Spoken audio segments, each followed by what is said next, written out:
Hi, Andy here from Sloan Implement. We are a John Deere dealer and also became a Yield 360 dealer, and we wanted to demonstrate the Yield 360 yield savers on a 612 corn head.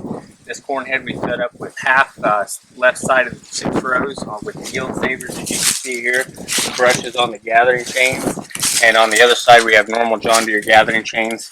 The other thing we did with this head that we're going to demonstrate here in a little bit is we put the 360 chain rolls on it for stock rolls, and we also put intermeshing stock rolls, and then the rest of the head has the opposed stock. So we'll show you the difference in the different stock rolls and the difference that the yield savers make versus normal gathering chains.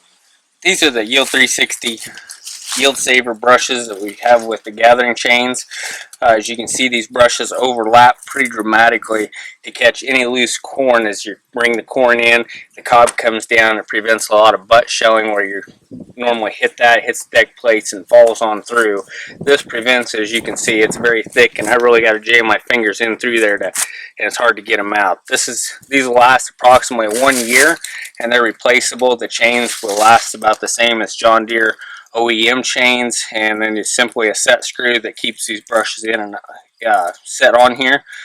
Simply take the chain off in about 10 minutes and zip all these out, put new ones on a yearly basis, and keep them stiff. The stiffer they are, the better they work, and they'll keep more corn from falling on through the deck plates. That's why you want to replace them on a yearly basis. As we talked about earlier at the corn head, we have half of a 612 setup with 360 yield savers versus normal John Deere gathering chains. So we want to show the difference. We came through here with the 612 on a 680. Today's October 5th. This was done yesterday afternoon. We flagged it yesterday afternoon about 3 p.m. Corn was good and dry. This corn is yielding about 250 and moisture is about 15.7. And we went through here and stopped with the topper up so that there's no influence of what was lost in the machine. This is the 2 outside rows, 11 and 12. We'll go over to the rows 1 and 2 where we did have the yield savers and see the dramatic difference.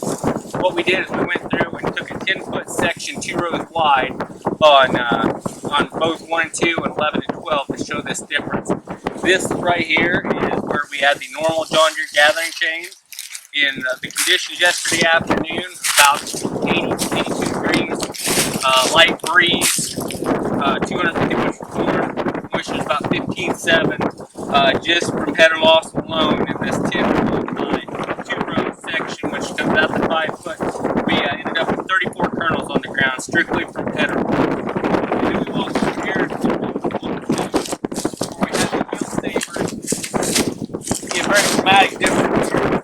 We only lost 12 kernels in that same amount of space with yield savers versus 34 without. So you see a big difference, a lot of return on investment quickly.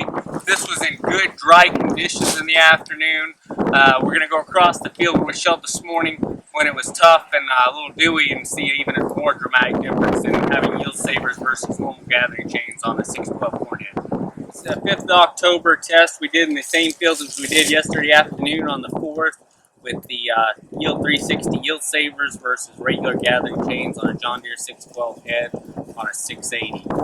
This morning it was about 68 degrees, cloudy, a little bit, very light dew on. Stalks were tough, but you didn't have any dew as in like on the ground or on your windshield.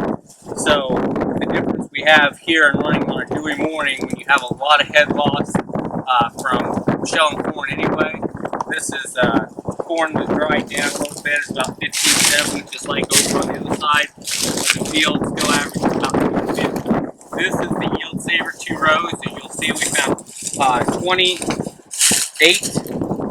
26 kernels. See 26 flags here with the yield savers, and then walk across here to rows 11 and 12. You see an absolute dramatic difference of 128 kernels represented by each flag. The return on investment here is undeniable. Quick return on investment. If you're going to shell in dewy, damp mornings and conditions, or you're up north where you have to run late in the year, where you have a lot of shelling at the head, this return on investment is going to be good on normal conditions you saw from yesterday afternoon, but in adverse conditions, it's even amplified. Your money spent on these, it's going to be about $600 a row to do your initial investment to get new chains and the brushes. The brushes run about $280 a row approximately, and you have to replace those about once a year.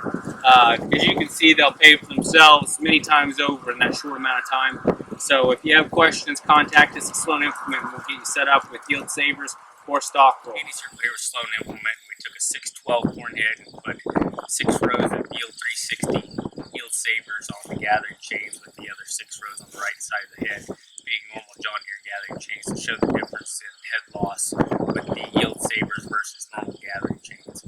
I'm sitting here with Rod Bridgman, owner-operator of Remac Farms, who tried this out on his farm yesterday and wanted to get his opinion of the difference in loss between the yield 360 yield savers and the normal John Deere gathering chains. Rob, how much difference did you see going through the field conditions-wise, do you think? You know, as I stopped and backed up and checked the areas, got out and checked them, you can see significant loss on the standard chains brushes. It looks like it gathered in almost all the brushes. This field is 40-acre field. We shelled the whole thing and averaged about 230.